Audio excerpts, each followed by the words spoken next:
Game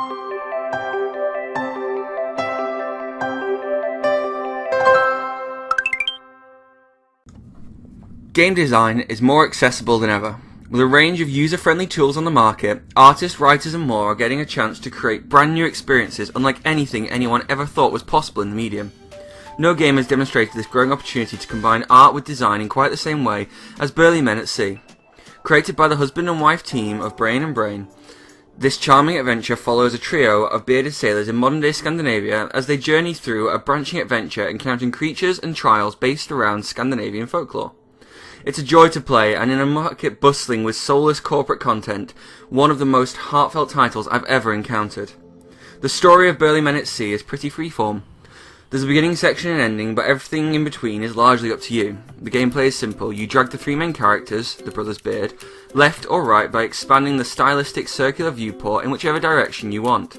There's an ability to touch objects and people the brothers encounter, as well as some basic adventure game style puzzles. The controls are a little strange. The entire game is played on the touchscreen in handheld mode, and via a single Joy-Con when the Switch is docked. The dock mode took a little getting used to, but once I had played through several Burly adventures, I found it really intuitive and began focusing on what makes Burly Men at Sea stand out: exploration. With its minimalistic art style and a relaxing melodic soundtrack, I found myself playing Burly Men at Sea after a day of work just to unwind and discover a little more culture or the next unique set piece. Each of your voyages are logged in the game, so I could easily find new paths I hadn't taken. For example, there's a moment early in the game where you meet three sea nymphs. I believed that I had to talk to them and then leave, but by staying sat with them even when I was prompted to leave, I unlocked a completely new path and a new adventure. This gameplay made each playthrough unique and gives the game a fantastic sense of replayability. It's for this reason that I really struggled to find a fault with this game.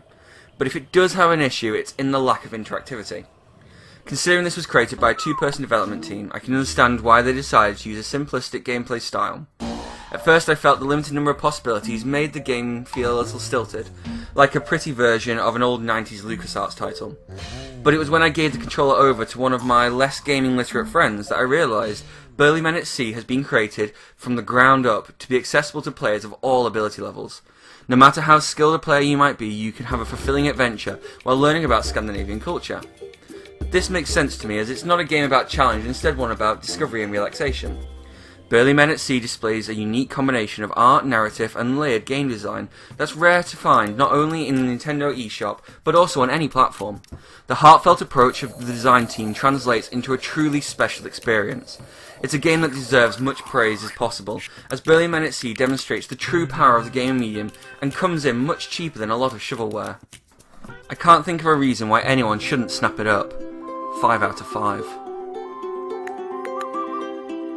Thank you so much for watching. Be sure to subscribe, check out some of our other videos, and visit thenintendovillage.com, your home for everything Nintendo.